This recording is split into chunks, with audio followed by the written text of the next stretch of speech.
Yes, Assalamu alaikum wa rahmatullahi wa barakatuh. Welcome to today's facilitation on ISL 102, that is mosques in Islam. In our last lesson, we looked at some mosques as we have them in Islam. Earlier on, we have looked at the Masjid al-Haram, and in the last lesson, we looked at Masjid al-Nabawi and Masjid al-Aqsa. Today, we want to consider different types of mosques that we have.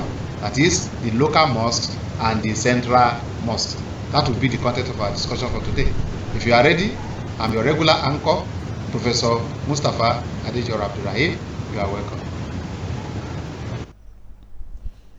Yes, let's go straight to our intended learning outcome. At the end of today's lesson, I expect you to be able to describe in detail both the local and central mosque. You let us know all you know about local and central mosque. You discuss their major differences and you understand their functions and importance. Also, we expect you to be able to discuss the maintenance and the sources of fund for such maintenance. What is local mosque? By local mosque, in Islam, the word we use for it is Ratib mosque. Ratib. You see the pronunciation? Ratib mosque. Literally, it is defined as monotonous. Ratib means monotonous. That is something that you do constantly. That is meant for a singular activity. So, that is the literal meaning of Ratib. By further definition, Ratib means certain supererogatory exercises of devotion. So, some acts of devotion, some exercise of devotion that are not all that compulsory. That's another meaning for the word Ratib. So, it's what you do often and often at all time. So, the plural form for Ratib is Rawatib. So, but technically, in Islam, when we say Ratib mosque is for the performance of daily salat congregationally. That is, the mosque in our quarters, in our community, where we'll observe the 5 daily prayers all the time. You see, in every community, in every quarters, so you see various different Ratib mosques there, where the people around will organize and observe their salat every day, 5 times every day. Its significance, it signifies strict adherence to the community. That is very, very close within the community. A Ratib mosque is always find close or closer to the people around. So where they will always go 5 times in a day to observe their 5-time daily prayers. Reference to local mosque is contained in Quran chapter 24, verse 36. Quran 24, verse 36. If you go there, you will see reference to Ratib mosque there. So that is a mosque where they observe regular prayers every day. So the central mosque, another type of mosque is what we call central mosque. So it's another house of Allah, and it's called central mosque. The mosque is specifically meant for what? For Friday salat. So it is where we observe our Friday prayer every week, once in a week. Friday mosque is given some significant names, which are, that is, other names for Friday mosque is Al-Masjid al-Adhan. That is the chief mosque. We call it chief mosque, Masjid al-Adhan.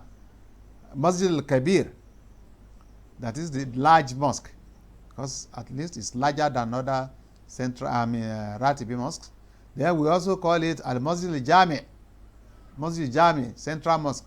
That is mosque where we converge every week, once in a week. Then Masjid al-Khutbah, masjid for the presentation of khutbah. That is where the Imam presents khutbah every week. So that is another name for it, Masjid al-Khutbah. The Masjid al-Mimbar, Masjid al-Mimbar, that is Mimbar Mosque. It is a mosque where you have a mimbar, a pulpit, where upon which the imam stand to deliver his sermon.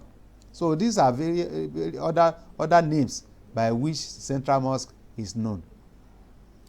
So we have facilities in the central mosque, or in the mosque generally. One, the minaret and the mihrab. Minaret is probably the English corruption of the word, of the Arabic word manara, a word which means a stand in which a light is put, or a lighthouse. You see, manara is from nur. Nur means what? Light. So minaret is a place where it is expected that light will come into the mosque. So in the olden days, they will build that area, and it will be it will give room for lightning, where light will be coming in to the room. So it also means a signpost or watch tower. So they always build minaret up. So it's a watchtower. If you want to look at what is far away, you just climb it, and you see the environment. So we also have another facility in the mosque, which is the mimbar. The mimbar is an Arabic word which means elevation or stand. It's an elevation. It's a stand that is somewhere that is built higher than the other places. So it is the pulpit upon which the imam stands. So another facility in the mosque is what we call the dakka or the dika. It's another facility in the mosque lying just beside the mimbar. So what is the function of a dika? It is used as a seat by the muazzin. You see, the person making call to prayer, he may want to sit down, maybe as he was making the call, maybe he's in need of sitting down, so to rest. So in some mosques, you see they will just build it there, a place where he can sit down briefly. Daka is a platform to which a staircase leads up and is always found in larger mosques. You will see in some mosques, you will see something like a staircase. You just climb it, and you get to where we call Daka, just to rest. Then the kursi.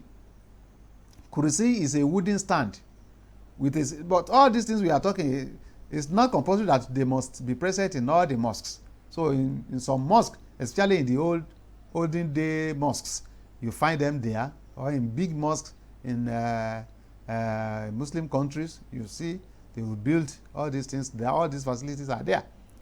So the desk is used for the Quran and the seat for the Qari. So the desk is there, the kursi that we talk about. So you find a desk and a table. So they will put, and a chair rather, they will put the Quran on the desk, while the reciter, the Qari, the reciter or the reader will sit on the table, on the chair. So we also have carpets. So some mosques are decorated with carpets that are used to improve the appearance of the mosque. We have lighting. You see so many lights that are installed in mosques, so to beautify the mosque. This is what we see in various mosques today. So Uqba ibn Azraq was said to be the first person to illuminate the Kaaba, as he placed a large lamp in his house, which gives light or supplies light to the mosque during the time. So incense, that is what we call turari, that you just put light, you light it, and it will bring out good odor. You burn it to supply good odor in the mosque. So Mida, this is another important facility in the mosque for the performance of ablution. So it's a place that is constructed where people sit down to perform ablution. Then we have bookshelves for Quran and other Islamic books. Then we have calligraphy. You see different writings in Arabic text that are written on the wall, on cloths and others to decorate the mosque. So these are some of the things we find in the mosque. So in most mosques, the wali, when we are talking of maintenance now, the person that is in charge of taking care of the mosque is called the wali, or the guardian. He takes care of the building and directs the affairs of those under him. So his duties include abundant supply of water for ablution, providing lights for the mosque, maintenance of water closet and lavatory, then burning incense and other things like that. So these are some of the things the wali, that is somebody who is in charge of maintenance of the mosque, is doing. Okay. Then we have sources for funding the maintenance of the mosque. If you want to maintain the mosque, you have to look for money.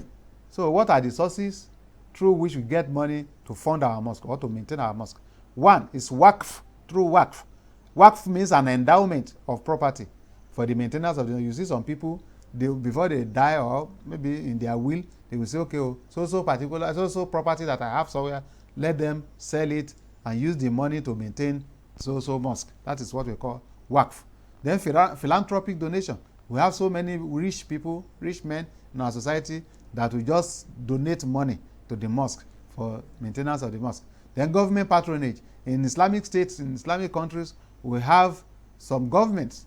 Governments do allocate money for or they create ministry of the masjid, so, or the ministry of religion or something like that, who will be in charge of maintenance of all the mosques, especially the central mosques. So we have them in Islamic countries. Then we have launching program that we organize to solicit for donations. So that has been our discussion.